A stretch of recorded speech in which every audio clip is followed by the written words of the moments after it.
Hello, everyone. Hello, everyone. Welcome to Interviews That Result in Offers and Becoming a Candidate of Choice. My name is Kim, as Michael said. Thank you so much, Michael, for the introduction and for giving some clarity about our process today. Obviously, I've been actually part of the NOW conference since its origin. I was part of the original committee to establish the NOW conference as an ongoing entity on campus. And so it's a lot of fun for me to continue to present all these years. It's been 9 years now. And for me, I worked in central HR for about 9 years prior to my current role as a training manager in talent management and workforce planning at University Development and Alumni Relations. So I've been there for 6.5 years, and I've been on campus for almost 20 total.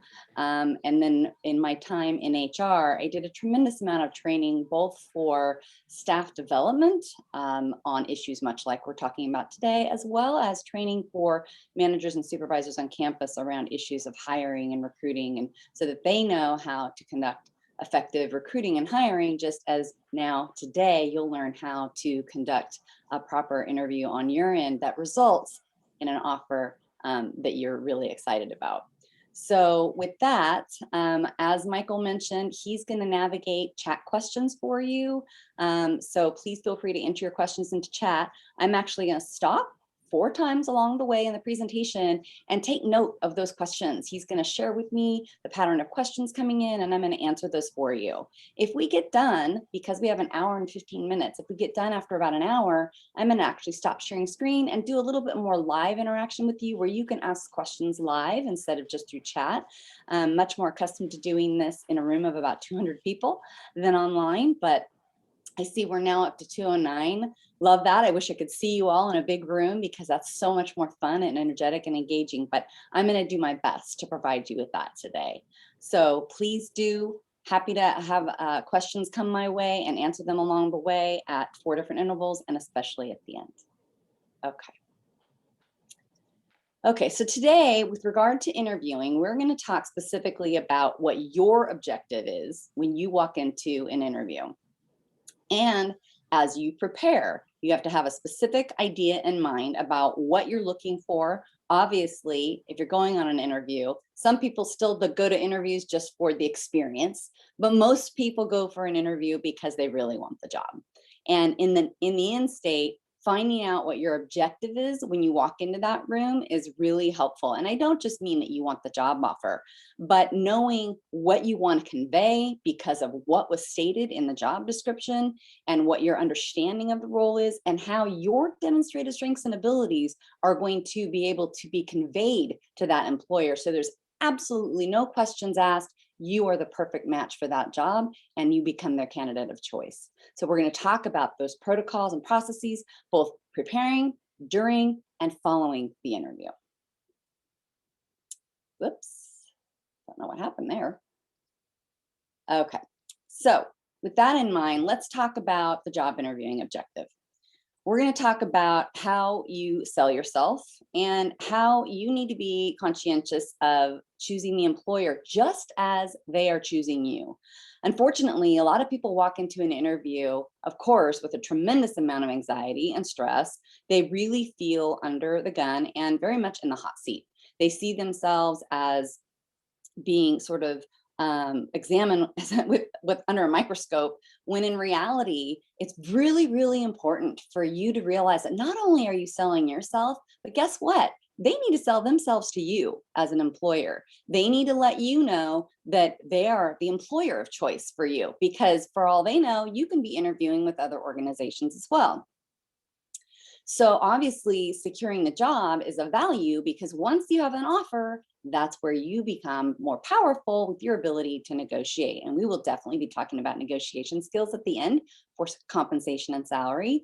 But the most important thing to secure that job offer is to showcase your interest, your knowledge, your skills, your abilities, and do it through the series of questions and answers that occur in an interview.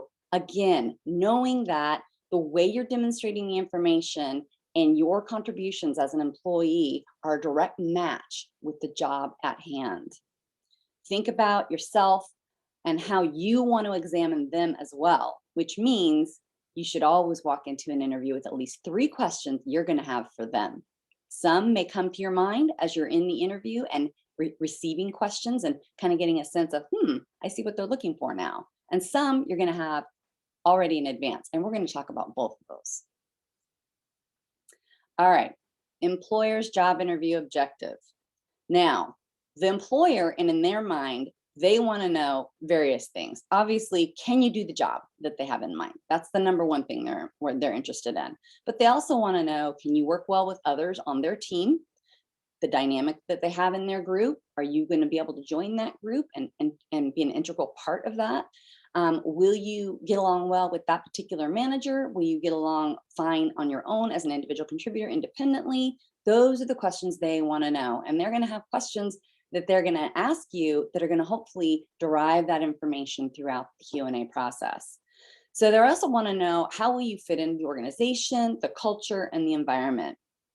Obviously, Berkeley as an organization has its own culture, but beyond the organization, there are various microcultures within the various units across campus. And they want to know, will that work for you and for them?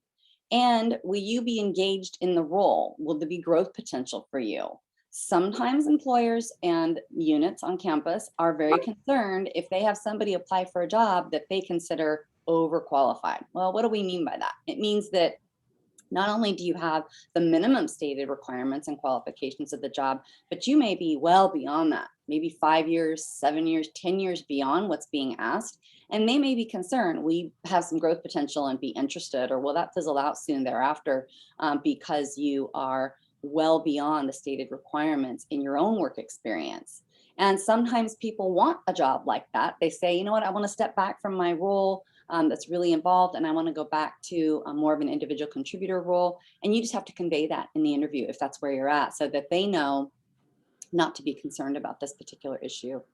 They also want to know, what do you bring to the table? Do you have fresh perspectives and solutions? And some of that's really going to come through in the way that you demonstrate your ability to do certain things on the job that they ask in behavioral-based interviewing questions, which we're also going to cover. All right, so preparing for the interview. Well, there's a lot you can actually do to prepare for an interview. Some people think that they just have to wing it once they get in there. But actually, there's a tremendous amount that you can do on the front end to really make it easier for yourself and actually quell some of that anxious energy. First of all, do as much research as you can. Find out about the unit, find out about the job, find out about, do some research from the website that they have available about the unit, about the organization, more globally, so to speak, as well as more granularly. Also, create a checklist from the job description. So at minimum, you have the job posting that was available to you when you applied for the job. Pull that posting out and create almost a checklist sort of dynamic for yourself about the designated responsibilities and requirements of the job. Designate how you meet or exceed those, and be able to talk about them and demonstrate specific examples about how you meet those or exceed those in your own work experience. That checklist is the pivotal point for you to prepare to show them that your experience is a direct match with their designated needs in that job. And the more you can show this by having sort of created that checklist for yourself of how you can demonstrate it in advance, you're actually going to be much more prepared to answer the questions they have in mind for you, because their questions are directly tied to the job at hand. You also want to be prepared with what they call the 2-minute introduction. So if you walked into an elevator and somebody said, oh, hello, how are you? And you said, oh, I'm interviewing today. And they said, oh, what's it for? And you said, well, I have this background, I have this experience, et cetera, and you sort of create for them a 2-minute speech, if you will, about your experience and your career path that led you to sitting in that room right then and there for that interview. That's sort of your 2-minute introduction that you're creating for them. You're going to talk about only things that are relevant to that job, because a lot of people think they have to talk about everything they've ever done, when in fact, you're only going to talk about the experience that is directly or adjacently related to the job at hand. That's all they need to know. And that's what's going to secure the matching element of your candidacy and being the best choice for that job. So be prepared to have that 2-minute introduction. Also, we're going to talk about PARS awareness and preparation, which is all about behavioral interviewing, as well as questions that you should prepare when you walk into that interview. You should never walk away when they ask, do you have any questions for me? And say no. It looks like you are not interested, and it also looks like you haven't given it much thought. And so to them, that is a big red flag. All right. So let's look a little bit more at this PARS method concept, okay? PARS stands for project, process, problem, or situation, action taken in handling that project, problem, or situation, result derived from the action you took in handling that particular problem, project, or situation. And the S is the summary of the three combined. So how does this prepare you for behavioral interviewing? Well, number one of the other sessions that I am accustomed doing long-term is resume writing. So every single statement on your resume should have this pattern of the action you took, so it's always starting out with an action verb. It's not going to be like that in person. However, the thing to think about is, what action did I take? When I have this particular problem with my own job that I've handled many times, how did I handle that particular type of project or that particular type of problem? How did I coordinate that? What actions did I take? And what was the result when I took that action? The other thing to think about here is they're often going to ask you, okay, if the result was less than optimal, what kinds of things could have been done differently, do you think? Where did you have some learning points in that? Those are some other elements they're going to want to know when you answer the questions with these three main parts of project, action, and result. The summary is the statement and the synthesis of those three when you're answering the question. And I like to call it sort of my golden rule of interviewing. So in a moment, we're going to talk about types of interviewing questions, and I'm going to refer back to this golden rule of interviewing in just a moment. All right, here's a little bit more on that 2-minute introduction. When the interview takes place, typically the very first question asked in an interview is, so tell me about yourself, or hi, you're here today, why are you interested in this job? That is often the opening and open-ended natured question to start off an interview. They don't want to know about anything from your personal life. They don't want to know about your family typically, or your job, meaning your job, like exact history and things like that. They want to know what's your experience that brought you to sitting in this place here today, right now. They don't want to know if you have animals or anything like that. They want to know your focus, skills, and experience rather than characteristics that are relevant to the job. What do I mean by that? Well, when you are asked questions, for example, like a weakness, you're never, ever, ever, ever going to state that your weakness is because of a characteristic in nature. Like, you don't ever want to say, oh, I tend to be a perfectionist, thinking that that's going to be a good thing for them. You actually never want to cite anything around characteristics. You want to cite something experiential in nature that is a slight void that you can learn quickly on the job in a training situation that you've done before many times. And so that is an immediate call to being able to be readily engageable and prepared for the job.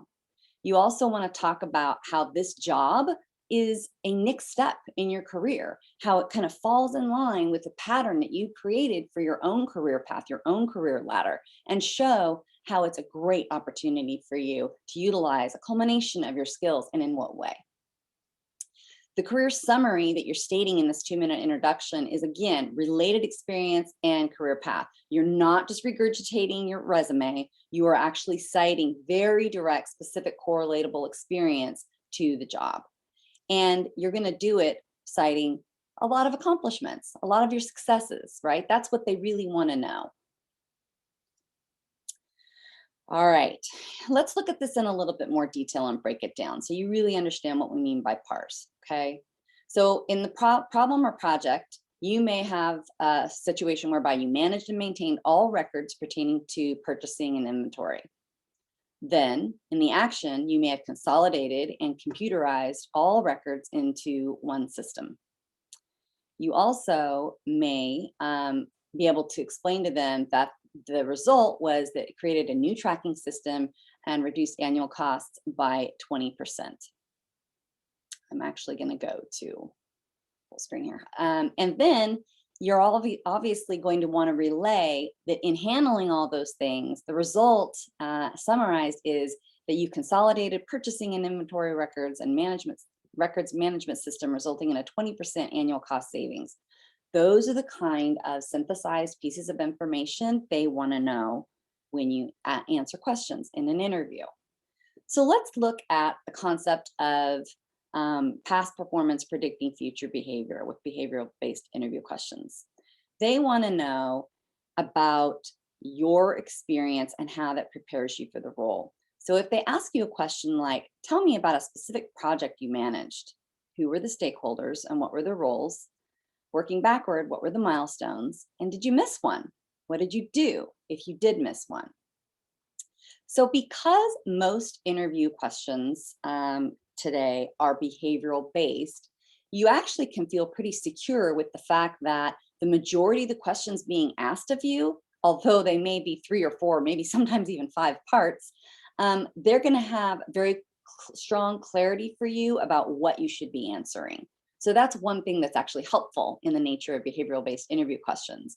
But the thing that's really interesting about them is to note that, and here's a tip here, when you're in a room handling an interview, and this is different, obviously, in today's day and age, you're on Zoom a lot of the time. But I imagine soon, in about 6 months, we're all going to be integrating back into the workforce and having interviews in person. There are tips for both ways, okay? So if you're in person, when you are asked a question, often it is to a panel of people, maybe 10 people in the room. If that's the case, you want to start your answer with the person who asked it, make great eye contact when you begin your answer, direct the response to all those in the room, continue your eye contact around the room and circulate while you're talking and speaking your answer, and then close your answer with making eye contact with the individual who once again asked it in the first place. This is a really good way to show your engagement, your interest, and your relatability to all vested, interested parties in whether or not you're the candidate of choice, whether or not you're the one hired. It's a really great tool. Obviously, when we talk about past performance predicting future behavior, another question may be something like, tell me about a specific time when you had a disagreement with your boss or your coworker. What was the situation and how did you handle it? How did the conflict get resolved? And would you do anything differently? A lot of people are told, don't talk about anything negative in an environment in an interview. Well, that's true. You don't want to volunteer anything negative. But in a situation whereby you are asked a direct question about a conflict, should you avoid talking about conflict at all? And the answer is no. You absolutely have to talk about conflict if they ask you about it, because then it will just look like you're evading it and potentially hiding something. So what's really critical here is to be very conscientious of particular situations in the workplace where there was a disagreement or a conflict. Maybe it was an approach about how to handle a specific part of a project. And so you're really going to need to hone in on how the disagreement took place, what happened, how you guys talked through and looked at all the possible options and samples available to you, and how you collectively came together and collaborated on the final decision, so that you show conflict resolution and you also show your ability to problem solve. So this is what they're looking for with this kind of question. All right. So we've mentioned already behavioral-based interviewing, and what's really important here is to know that 85 to 90% of the questions you are asked in an interview are definitely behavioral-based interviewing questions. And with that, what's happening is they know that it's the best way to get information to make the decision about whether you're the right candidate. And so there are other types of questions as well, such as, technical problems and questions around technology. If there's a lot of technological components, maybe you're an IT professional in your job, there are going to be a lot of questions around that as well as behavior. You might be required to do a presentation. It's almost always at Berkeley going to involve a panel interview, as you know. And there will also be some potential individual interviews at the second phase. Michael, I actually want to stop right here and get some inquiry from you as to what kinds of questions are coming in so that I can answer this before we continue. Thanks, Kim. And thank you so far. This has been fantastic. We've got some excellent questions that are coming in. Early on, you talked about weaknesses. Well, I guess first we should start with requirements. One of the first questions was, when the requirements of a job comes out and you look at that job description and then they look like they want the person who can walk on water. And, it can be tricky, especially at the university. We have very specific jobs. If you've worked in a field, say athletics, you've done this, and then here's another job that comes up that's it's different, but you're qualified for it. What would you say to that? So what I'm hearing in the nature of this question is, how can you, number one, address that you have all the specific requirements that are designated in a position, and how do you transition or show the transferability of your skills from one unit to another? So even though you may be doing a specific type of job in the athletics unit, you may be wanting to go ahead and apply for a job in a totally different unit, maybe College of Engineering, maybe the unit I'm in right now, which is University Development and Alumni Relations. So with that in mind, you want to be able to show a strong transferability of skills from your experience. And there's two ways to do that. One is to show that you were in a different environment prior. If you do have something other than athletics, it's different if you've always been in athletics and you're trying to move out. But if you've been in other units and now you're in athletics and now you want to go back out to a different unit, what you're going to do is show your successes in transferring from one area to another, and actually show how that depth and breadth of experience has been very successfully helpful to you in navigating certain situations, because you do have that depth and breadth. So you're going to really hone in on that and showing that transferability of skills. And then you're going to want to relate it to the job at hand and show how. And you're going to say things like, I understand based on this particular role, I might be doing this, this, and this, which is cited in the job description they provided you. With that, and knowing that I'd be doing that, I want to explain to you that my experience handling X, Y, and Z over here is going to directly relate to my ability to handle and resolve these problems. And this is how I would go about doing it. So those are some of the things that you can do to show you have the capacity to cover both types of jobs. And then, Michael, I think you had another question around weaknesses. Yes. Thank you for that. By the way, I might need you to join me on a group interview so you can say just what you said at the next one. Yeah. So can you give a little bit more examples on the on weaknesses? Like, you had mentioned about how to talk about weaknesses and what just kind of how to handle it, but those questions always stump us. And I think what I'm hearing from the questions that people want to hear a little bit more, they want a little bit more support on how to deal with that, please. Yes, I will definitely be covering that. I am going to answer the question right now, but I'm also covering it a little bit more in a couple more slides. So what I mean by when you are asked questions about weaknesses or, what could have been done differently or things like that, you always want to hone in on what positive outcome derived from a given weakness on a job or something that didn't go right. You're always going to talk about how you did what they call postmortems, or you examine what went well, what didn't go well, so that you can capitalize on what went well and look at potentially doing something differently for those that didn't. If you're asked a direct question, which is very rare that you're asked something as simple as, so tell me what your strengths are and tell me what your weaknesses are. Although they can still do that, it's not common for them to do that.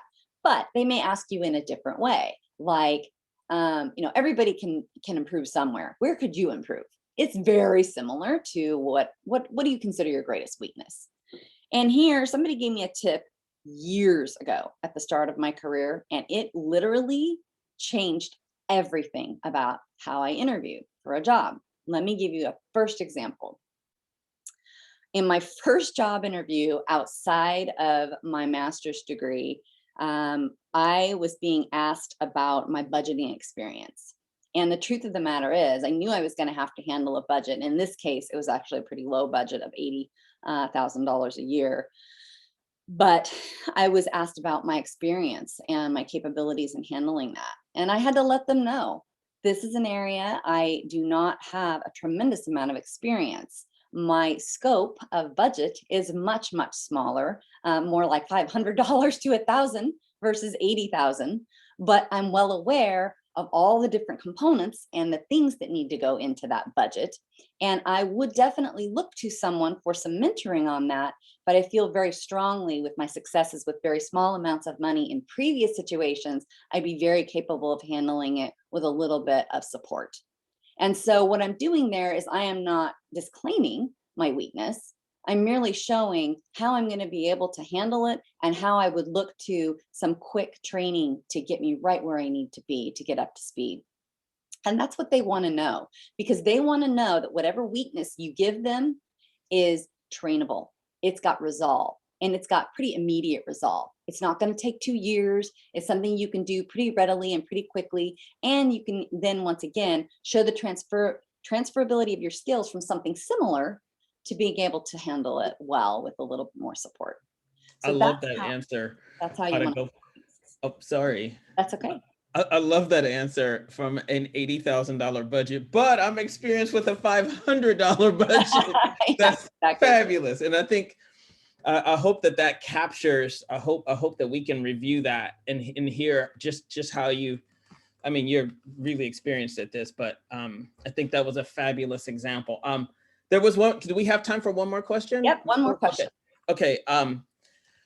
There was some questions on data and how I guess our campus is we really value data driven answers, and what percent did you save, and what if your job is not like that? What if you don't have a job that you can point to, here are numbers that show I do a good job, and instead it's other aspects. Can you talk a little bit about that? Absolutely. So when we provide both data and information about our experience in written format, whether it's on a resume or in verbal format, when we're answering interview questions, the thing that they're looking for is either quantitative information, which is the very percent-based or numerical-based data and information that you can show how you increase something by XYZ%, or you had a volume of this many people, or whatever the case may be.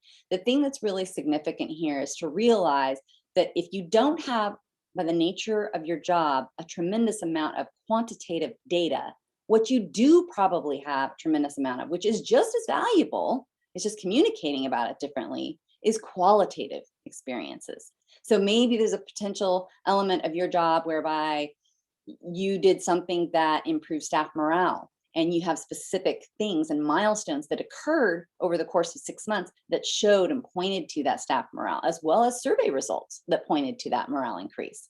So those are some of the things that you can show that are difficult to cite in a numerical, quantitative way to show that tangibility of improvement, but qualitative results are very, very valuable. And a lot of my work, even in recruiting and training, there's some quantitative elements, of course, but the big piece for me is being able to show the qualitative elements and how I arrived at making something successful. And that's going to be very important. And with, as we all know, the new performance management program at Berkeley, being able to cite how you collaborated to make something successful, how you innovated to make something successful. Sometimes that information is qualitative. It is not necessarily quantitative. So be real sure to focus on those specific performance indicators when you speak to your experience and successes. Fabulous. All Thank right. you. I'll Thank be you. Yes. definitely circling back for more questions in just a bit. Right now, I want to point out some things to really think about as you're going through the interview and you're right in the middle of it. There's particular protocols I recommend following. There's certain styles and common interview questions we're going to touch on, as well as more on behavioral interviewing and follow-up questions you might consider asking, as well as particular do's and don'ts. All right, so let's look at styles of job interviewing. We talked a little bit about that first question that's so commonly asked at the beginning of an interview. Tell me about yourself, or why are you interested? Even tell me about your supervisory experience. It's a little more targeted, but it's still very general. That's an open-ended question. And those are the most common kinds of entry questions. The first three may be of this type because they're really trying to just get you to draw out of you, what is it about you that you want to convey to them? What do you see as important? And so not only will you be asked these type of open-ended questions, but occasionally you may be asked a close-ended question. Now, it's not just looking for a yes or no answer. However, excuse me, it is extremely targeted. So a close-ended question such as, why did you leave your last job? Obviously, if you left your last job, not necessarily why do you want to leave the current job you're in? That could also be a closed-ended question.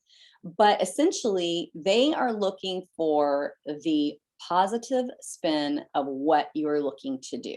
So for example, I spent almost 9 years in central HR. I was a senior talent acquisition consultant, and I did a tremendous amount of hiring and interviewing across all levels, especially executive levels. And then I spent the last 5 years of my time in central HR doing a tremendous amount of training about that type of work to managers and supervisors across campus, and teaching staff across campus how to better engage in their own career development and how to create their career advancement through skills like what you're learning today.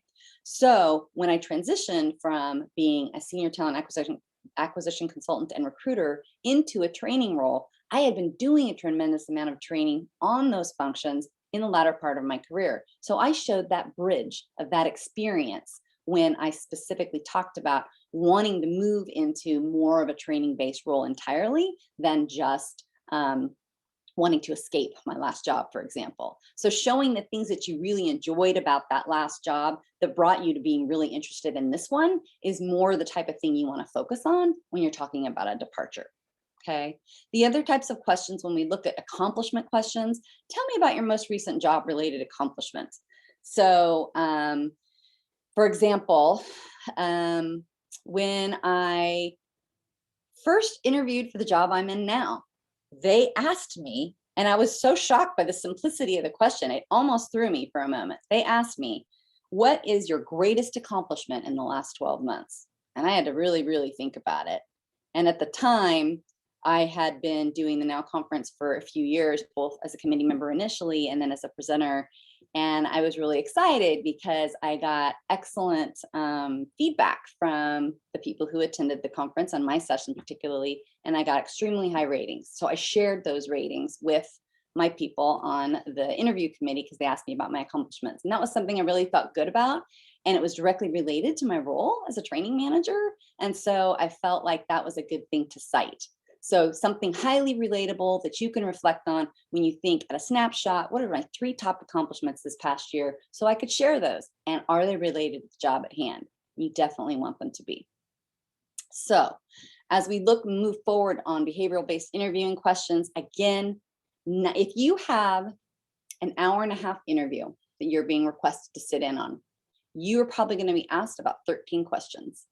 And 9 of those 13 will probably be behavioral-based interviewing questions. And that's because they show the prediction of your past leading to what the future may look like for them. So again, tell me about a problem or situation when XYZ occurred. What action did you take and what were the results? That pattern is going to happen over and over and over again in interviews. And the majority of them will be there.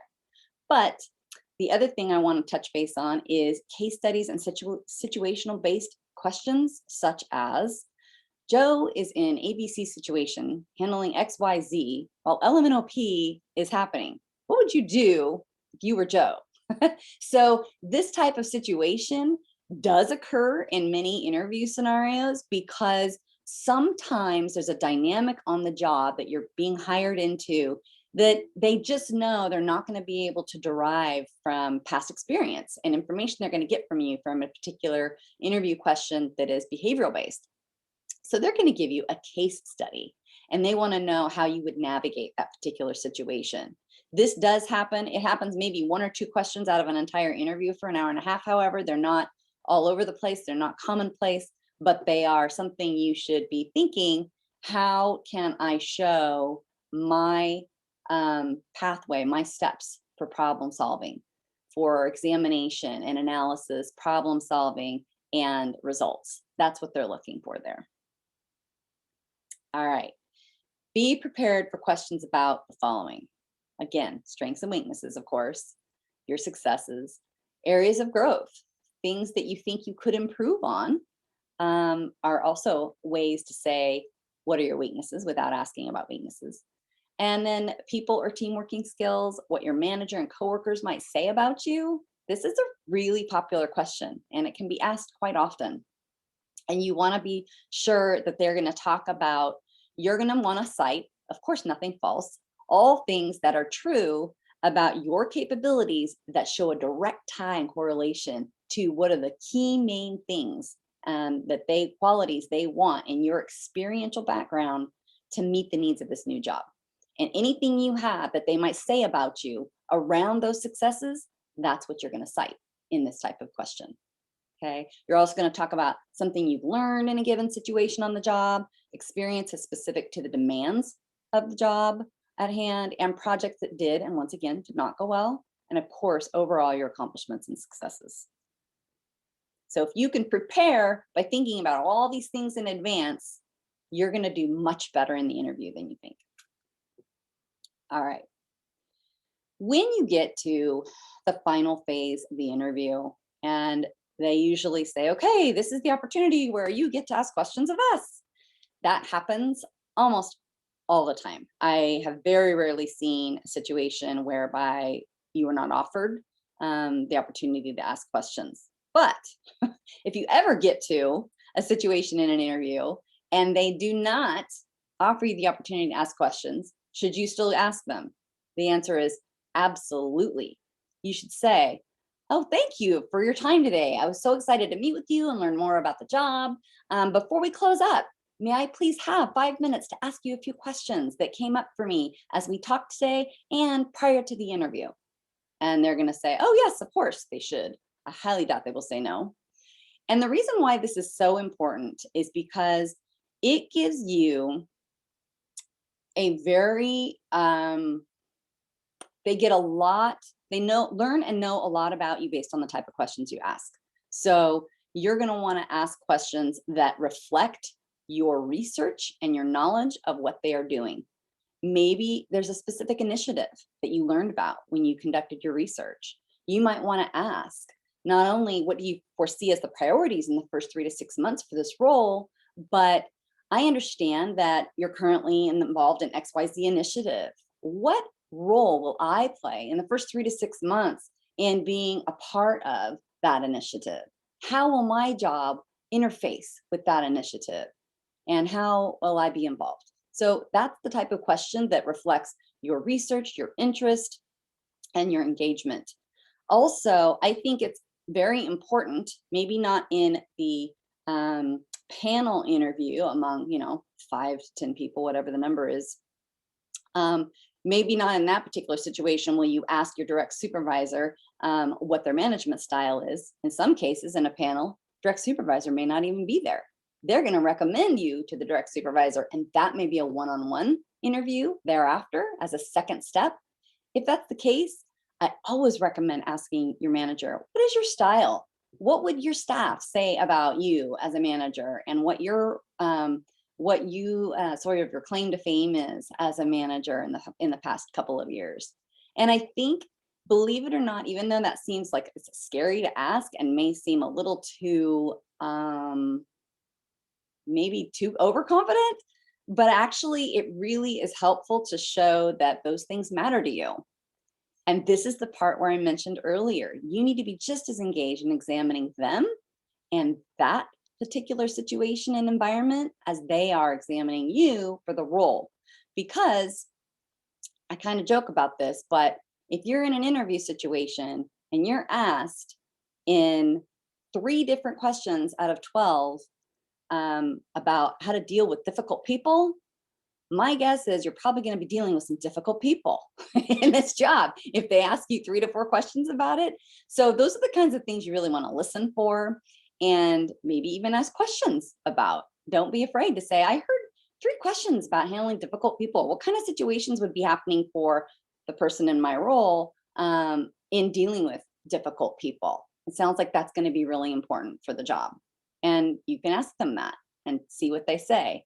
You also want to find out in a lot of situations, especially with Berkeley, ebb and flow with budgetary issues and concerns through the years. Sometimes we're doing well, sometimes we're in a budget crisis. Is this role vacated or is it a newly budgeted position? So if it's a position that's been vacated and they've had the budget for it multiple years in a row, it's likely that position is not going to go anywhere. But if it's a brand new budgeted position, you want to find out how it was determined that this position was needed in the unit, if it's brand new, and what kind of longevity do they see for that need. Oftentimes, a position that is immediately identified as not necessarily being clear on its longevity will often be a contract-based position or a limited position, what they call. But if it's a career position, it's really important to ask this because worst case scenario is layoff in a year or 2 if there's not the budget for it. So it's always a good idea to ask about that. But also, in what capacity would I be working with the initiative or the other members of a such and such group? If they ask you questions about a specific unit that you'd be partnering with, tell me more about how I'd be working with that unit and this position would be interfacing with them. Those are really great questions to ask in the interview. And the other one that you should always ask, which is logistics based, is where are you currently at in your interview process? Are you at the beginning or are you near the end? So that if they don't contact you for 2 weeks and they just started and you're the first person and they have 2 weeks more of interviewing, you're not sweating it out thinking, oh my gosh, they're not interested. But instead, they're giving you clarity on that scope or that time frame. So I'm going to go through a couple more slides here. Actually, I'm going to stop right here and see, Michael, if you have any more questions before we keep going forward. Yes, thank you. We have some excellent questions, actually. I guess I'll start with the first one we got. Since we're in this age of Zoom interviewing, do you have suggestions of how to let your personality shine this way remotely as opposed to in person? Well, I'm really glad you guys asked that because believe it or not, some hiring has definitely taken place over the last year on campus, certainly in UDAR, the unit I'm in, and in other units as well. And much of that interviewing has taken place over Zoom versus in person. So one of the things I would say is, for example, right now I have Michael, who I'm talking to and interfacing with and answering your questions through him. He is right there underneath my camera. So I can see his face and I'm making eye contact with him and obviously closer to eye contact to the camera. So when you're conducting a Zoom interview, you want to make sure that your panel of people is right there up near your camera so that is coming through. Also, if you know that in nature, when you're in an in-person scenario, you don't talk a lot with your hands, you don't move around a lot, maybe you shift that up a little bit. Maybe you make sure that just move my camera down a little bit, is down so that they can see your hands. The other thing that you want to do, believe it or not, since a huge percentage of interview success is nonverbal behavior, believe it or not. I'm telling you a lot of verbal things to say, but you may not be able to tell, but I hope you can. I'm actually sitting upright and a little bit leaning forward, which is meaning I am engaged, I am interested. You definitely don't want to be sitting back or slouched. You definitely still want to dress the part.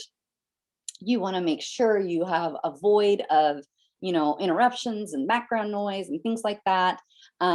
Believe it or not, I really, and this is just a personal preference, but it's up to you. I really am not a fan of the fake backgrounds. I feel like they create this very weird, halo-y image around a person. And to me, that's not very real. So I would go for a nicer environment that is real over that for myself in a Zoom platform. And also do exactly what I'm doing, where I'm stopping and creating a phase for interaction and communication. And so those are some tips I would highly recommend for Zoom interviewing. Are there any other questions, Michael? Yes, thank you for that. We have some questions about salary. Oh, I'm definitely going to cover that. Okay, like, and not just this, when it's appropriate to talk about that was a question. And also for other forms of compensation like benefits, and what has the employer done to support their staff during the pandemic? Those kind of questions have been coming up. So that's probably coming forward. Thank you. Yes, it is. But I'm really glad you shared them with me, because it's going to give me a greater scope of how to address all those issues when I get to it. But we are definitely going to get to that. Okay. Okay. We're almost there, actually. What about, I guess in another, to piggyback that, what to and not to talk about, we just got a question that came in about, what if you didn't have a good relationship with your former boss? How much to disclose, when to disclose, what is your, yeah. So in situations where you have, we talked about an example question at the beginning of, tell me about a conflict with a coworker or a boss. What you can do is, number one, you do not have to highlight it at all unless you are directly asked about it. I think the thing to really hone in on is if they say, what would your boss say about you? You might extrapolate upon that and say, I think the skills my boss would identify right off the bat as being, even if they don't like you or whatever, maybe there are certain things they know you do well. You wouldn't still be at the university if you were a complete, mess in your usual ratings and performance reviews. So there's something good about what you've done. You want to hone in on the things that would be said about you that are good. And you can even, if they ask something like, tell me about your relationship with your current boss, that's a very unlikely question in that direct manner. But you can say, I think my boss would say that my top 3 skills that he or she values is this, that, and the other thing. So you can just twist it a little bit so that you're not being fraudulent in any way in the information you're sharing, but that you are really highlighting it so that it hones in on what value they're going to receive from you, rather than having to look through the lens of a relationship or a dynamic that won't likely exist in the next one. So you really want to be conscientious of how you can hone in on the things that are directly tied to the successes of this next opportunity. Hey, I'm appreciating these real life, real scenario questions that everyone's putting in the chat. There's also like a number of questions that they look like, can you take notes during an interview? Can you ask, if they ask you a 14-part question, can you ask for clarification scenarios? And yes. Is it appropriate to have windows open like during Zoom? Oh yeah. So yeah. I'm really glad that this is being addressed, because the short answer is absolutely take notes during an interview. And don't be afraid at the very beginning to say, hey, I just want to make sure I capture everything you are interested in knowing about me today. So I'm going to take some notes so that I'm sure to share with you everything you're interested in learning. And so it's looking like you're really doing it with them in mind, with making sure they get everything they need to make a decision effectively. And that then you're going to take notes of those questions. And when they ask you a 3 or 5 part question, God forbid it be 14, but needless to say, yeah, often 3 to 5 for sure. Don't be afraid to say, I'm sorry, can you please restate that one more time? I want to make sure I got everything so I'm able to answer your question. So really, it's going to be language use around how you can make sure to address everything they need to hear. And that jotting those things down is going to help you do that. And there's no problem in doing that. You also can refer to questions that you prepared in advance that are written down and look at those when you ask them the questions you have for them. You don't have to be afraid to do that. That's perfectly acceptable. It actually makes you look extremely prepared. So maybe you have 2 or 3 that you ask of them based on what you wrote down, and maybe one new one comes to your mind based on the interaction you had over the previous hour. So that's highly recommended. Are you going to talk about physical space? Making sure that it's somewhere that we physically want to work. We got a question like that in the chat also. Oh, that's interesting. I think that that's tough via Zoom. I think you would just have to, in my opinion, wait till you get an offer to find out, do I have an office? Do I have my own space? Will I be working in a cubicle? Who will I be working next to? What kind of space is there around that? What kind of noise, monitoring or scenario am I looking at? And so those are questions you can ask once you get a job offer. If you're in Zoom and you're going to continue to work and start your job via Zoom, those are things you can ask about what you would be returning to after people become more viable in the office on a daily basis. So I notice our time. We have about 6 minutes before 12:30. And I want to be sure we target the other questions Michael addressed earlier around compensation, salary negotiation, those kinds of things. So let's get to that, and then I'll be sure to address some more questions at the end. So here in job interviews, do's and don'ts, many of these are very, very commonplace, but they're worth mentioning. Make sure you arrive a little early. You're sitting there and you're not stressed upon arrival because you're right on time. Ask good questions. That also includes Zoom, by the way. Be on Zoom and ready to go 5-10 minutes beforehand.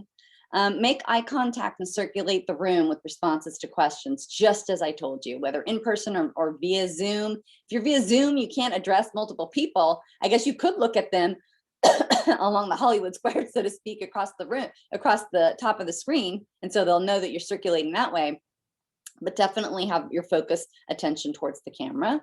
Also ask about the hiring process and what the next steps are, how you should follow up, okay? So maybe to make an inquiry about where they're at, find out who should I make contact with? Is it the committee chair? Is it someone specific? Find out who that person is. And also thank the interviewers. Ask for a business card from the search committee chair. You do not have to send a separate email to every single person who was on a panel interview. That would be crazy. If you got 10 people in the room, just make contact with the search committee chair, thank that person, and ask them to circulate your notation in an email or whatever it is. So that's the best advice I have there.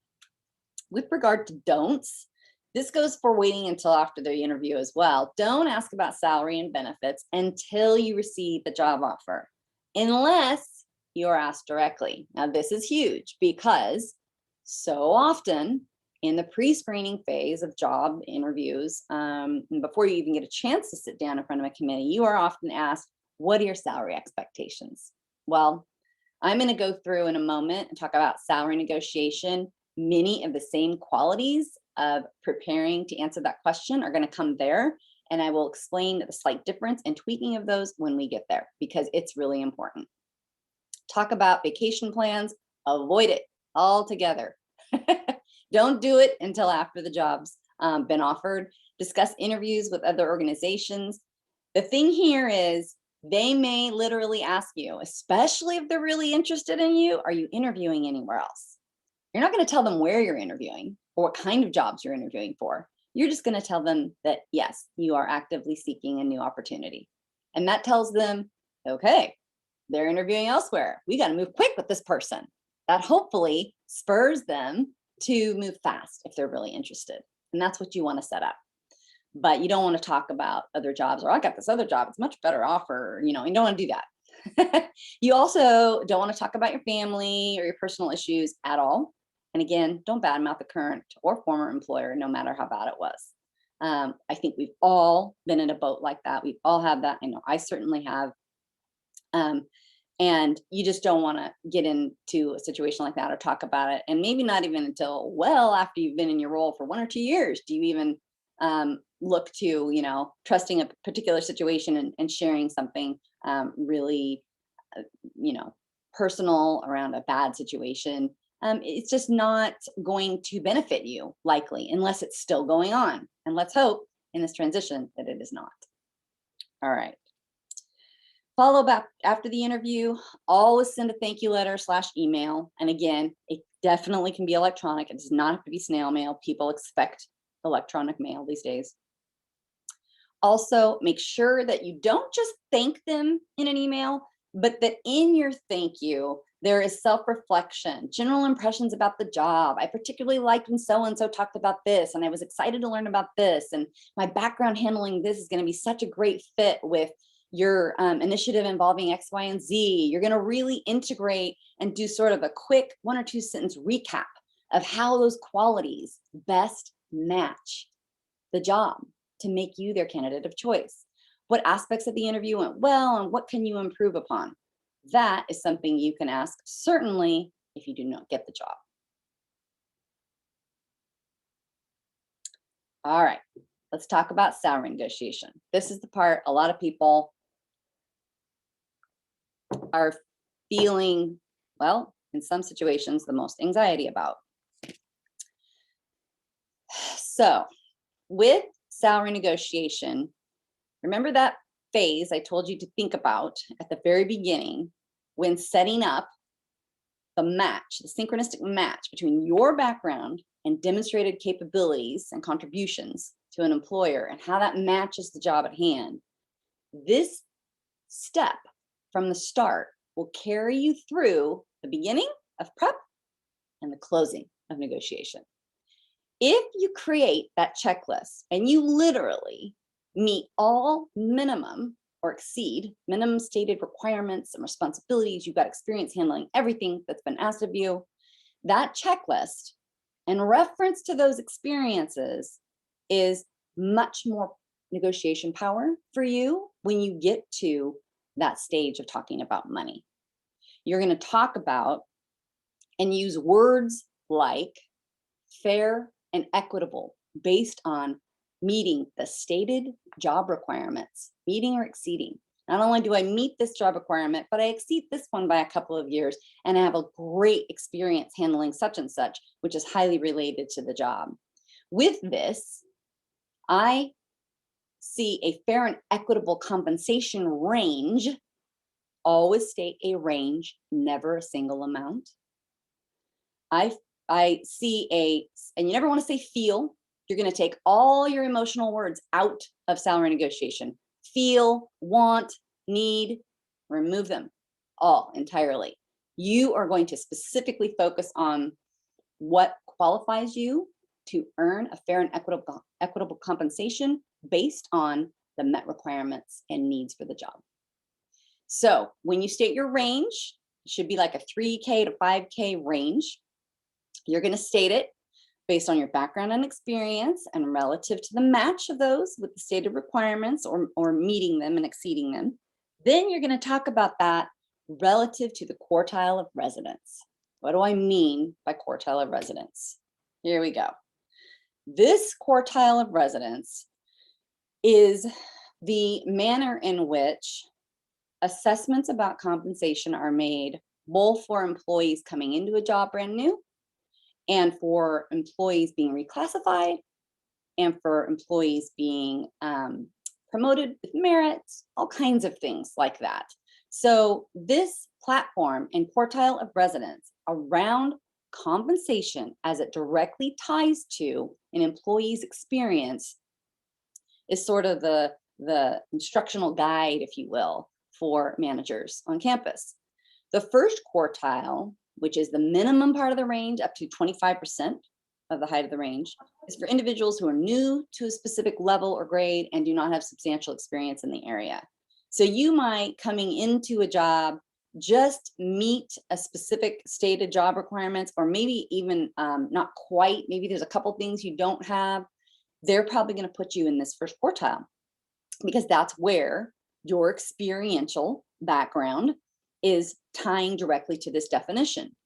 In the second quartile, which is 25 to 50% of the range, employees who have gained experience and skill are becoming more proficient in the position for which they are hired, and they usually receive a meets expectations or well done on their reviews. Obviously, we are now at the well done side with Achieve Together versus the previous performance management assessment language. That being said, this is sort of bringing you up to midpoint. If you do your job, you meet the requirements, you're right on task with having the experience required for the job. This is the 25 to 50% quartile. Third quartile is 50% and just above, about 25% above that, is experienced employees who frequently exceeds expectations or standouts on their reviews. They not only meet the stated requirements for the job, but they exceed them. They also, maybe if you're transitioning from one job on campus, from one unit into another unit, not only are you experienced in that type of work, but you have a lot of demonstratable examples about how you're going to be able to carry that right over and walk right into the job with very little need for training or shadowing or anything. You're going to, really take the ball and run with it. This is that type of range based on job experience and how well your background meets the stated requirements and responsibilities of the job. And then the fourth quartile is individuals who are consistently exceptional or standout performers with extensive experience. This is an area which is, I got to tell you, not commonly designated in the compensation system at Berkeley. It's extremely rare. I'm not saying it doesn't happen, but it has to be an exceptional situation where someone is being brought in new. Certainly, they have to be extremely nuanced in a particular area, very hard to find, hard to fill jobs, things like that. Not very many qualified people out there to handle a specific job of this nature. That's the kind of scenario that quartile would be looking at upon entry. So with that being said, those are some of the main things you want to be very conscientious of. As I backtrack for a minute here, I want to look at the slide again to answer a question you stated earlier, Michael, that's really, really important. Oftentimes when people are asked, what are your salary expectations? Unfortunately, they're actually asked that at the beginning of the phase to know whether or not they want to bring you in for an interview, because if they bring you in and they like you, but they can't meet your stated requirements, then they're kind of out all that time and that overhead of all those people's engagement with you as a candidate and interview time, etc. So they often want to get a sense from the beginning. So having knowledge of this quartile system, having knowledge of where you sit now, having knowledge of, is the job you're applying for a lateral job classification designation? Are you moving from a 3 to a 3 or from a 4 to a 4? Or are you moving from a 3 to a 4 or a 4 to a 5 in a similar classification family and job family and level?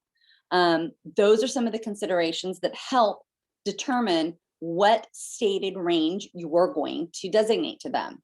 So you can say, well, it's a little tough for me to answer that question because I really want to learn more about the job through the interview process. However, based on my understanding of the stated requirements in the job description, and based on my experience meeting and exceeding those and going from a 3 to a 3 or 3 to a 4, I see a fair and equitable match between the designated job responsibilities and my met and exceeded requirements within a within a range of $78,000 to $83,000 a year, and that may, in the given job, fall in the second quartile, or it may fall in the third quartile.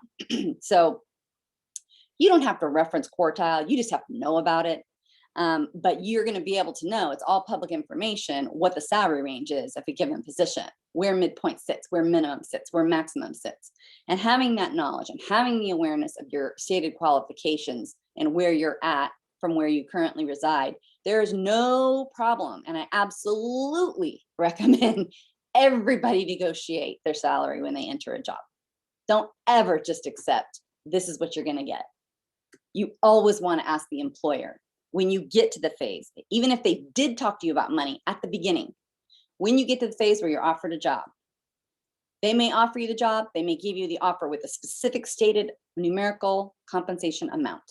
When they ask you that, what you want to say is, thank you so much. I'm really excited about the opportunity. I'm really looking forward to moving forward with this. Is there room before we do so in talking about compensation? And they're going to say, well, they hate the question. First of all, you got to know that from the beginning, but they do expect it. So that's what they're going to say. What did you have in mind? Or what do you think? And this is where you're going to make your speech about everything we just talked about. The stated requirements, you're meeting and exceeding them, where you meet them and exceed them, where your background is, both on campus, off campus, how you're correlating that to the stated requirements and responsibilities of the job, what kind of things, nuances, you're really going to be able to offer them that without you, they won't have that.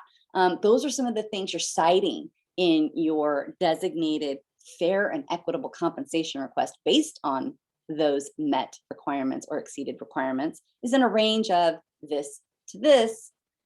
You see that as being fair and equitable for the job. Again, removing all words about feeling, wanting, needing, what you desire. That's all out. Make it all about the facts, and you will have much more power when you're negotiating your compensation. And with that, we have about 5 minutes left, and I want to be sure and answer any additional questions, Michael, that have come your way. Yes, that's fabulous. And just on that theme, there are more questions that are coming in and go a little bit deeper. Okay. What if your department, or what if a department has been instructed not to go above midpoint? And this is like before any of that, any negotiations, here is our cap. Do we still come in and say, based on my experiences and qualifications, I should be at a higher quartile? What would you say? Absolutely. You always want to negotiate. They may come back and restate that very point that in fact this is a unit policy, departmental policy, that they never go beyond midpoint in a given job. Obviously, that's not a huge problem if you're moving from like a 3 to a 4 or a 2 to a 3 level, because already the comp range is going to go up. So if they're bringing you in at midpoint to midpoint, it's going to go up. So you always want to look at that and see what kind of parameters you still have to use the same rationale I just provided you. But if you are at a certain position and maybe you're at midpoint and it's a job you're interested in, but it's a lateral, so you're going from a 3 to a 3 and they're only going to stay where they are, then you know that you're not going to increase. So it's really a matter of what is it about that job that appeals to you, and are the other components appealing enough to go ahead and make that change without it. So again, there's going to be sort of this shared exchange of where they're at, where you're at, what you can do, what you can't do. I always like to negotiate because I always like to think to myself, are they willing to work with me? Are they willing to do a give and take here? Or is it just going to be their way or the highway? So again, I really highly recommend this concept of a two-way assessment going into a job interview. It's really valuable to, number one, remove the anxiety, and number two, know that when you meet or exceed stated expectations, you're a really appealing candidate to them. And so highlighting that background, highlighting that information is an excellent way to create that foundation for that negotiation process. Thank you. Thank you for saying that too. An additional question we had is, what if there is no negotiating on a salary? And I like the way you addressed it and saying that should be like a red flag almost if it's their way and no consideration of you. That's That's really, Yeah, I think it is. It is. I mean, they may be, you have to definitely be aware of these mapped minimums and maximums and all the ranges in between is a mapped process that occurred 8 to 10 years ago on campus. And it is done through a regular update of labor market trends and et cetera. So they really are trying to do their job here of making sure people are fairly being compensated. That's why using the language of fair and equitable compensation for this position of someone with my qualifications would be, I think it would be, and then you state your range so that you are able to show the correlation and you're showing logic to logic, and the request is aligned with that logic. It is not based on what I want or need, it is based on that aligned logic. That's where your power comes in, and you always want to see if there's any room to do it. You may not get exactly what you want, but this is the key about that range. You want to give them the lower end of the range is what you want, because that's probably what they're going to come out and give you, is that or a little bit less. But then, you know, that's your sort of poker chip, if you will. That's your card to play, to give them a range, knowing that the lower end, as long as they meet it, they've come to meet you halfway, so to speak. So that range should always be the low end, kind of what you think is fair and equitable based on your qualifications, to the high end being sort of this, you know, amazing pie in the sky correlation between your experience and their capacity to compensate. Perfect. There was a question I skipped this earlier, and it was just, we just ran out of time, but I do want to ask it. That interviews and panels now are asking diversity, equity, and inclusion questions. And how have you contributed toward these in impactful ways? Do you have any suggestions, any ideas on best practices or how to best answer those kind of questions?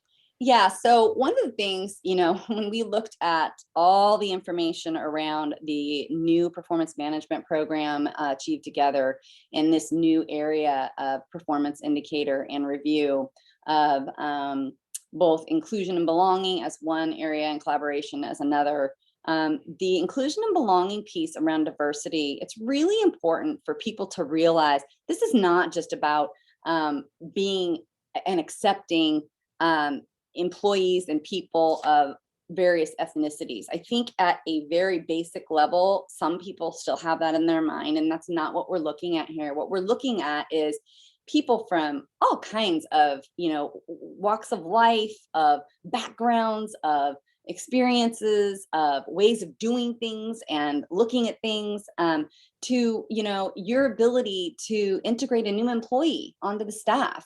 How well do you support that process and diversify the unit with seeking out other people? You know, when you're working on a project, do you seek out opinions from other people? Do you get their input to diversify the result? That's some of what we're looking at here, is how do you collaborate? How do you diversify the direction you take on a project based on conducting focus groups with people or surveys that tell you how you are meeting the various needs of employees and your staff members and what your boss needs on a given project. It's about diversifying solutions, diversifying approaches, diversifying the manner in which we do our work and accomplish our stated goals and mission. Excellent. Excellent perspective. Anything else? Because I know we're 1 minute over, but I'm happy to hang out for a couple more minutes before the lunch or the session starts.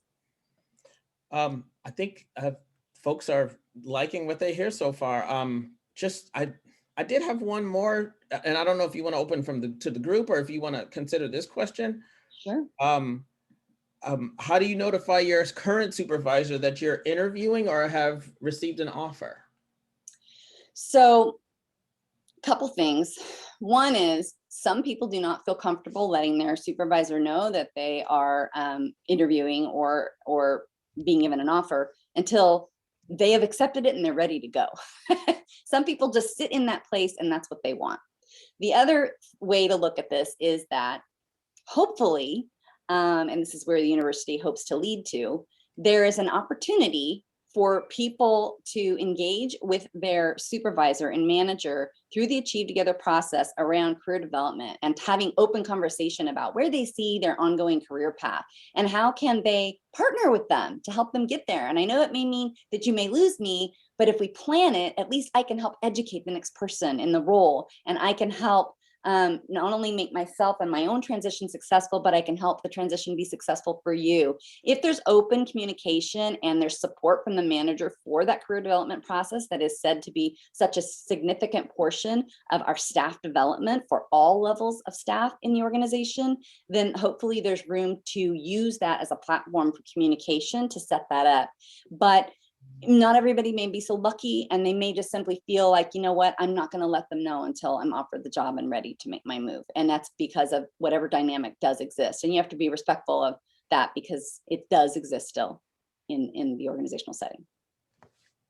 Kim, Any this other is questions, everyone? fantastic. This All is right. fantastic. Thank you Thank so you, much. everyone. Please complete a survey. The QR code should be up on your screen. We would like your feedback. This event has been recorded, so check it out again. This is a lot of information. I encourage you to watch it as many times as you need. I saw someone in the chat saying that this is the confidence boost they needed, and I can relate to that. So I love that. Get ready to negotiate salaries. I'm looking through the chats right now myself. Thank you guys so much. I'm so glad it was helpful. You know, I am on campus. I do work through campus. My email sounds like a radio station, ksap@berkeley.edu. Feel free to reach out. Good luck with all your interviews. Thanks so much, Kim. Thank you.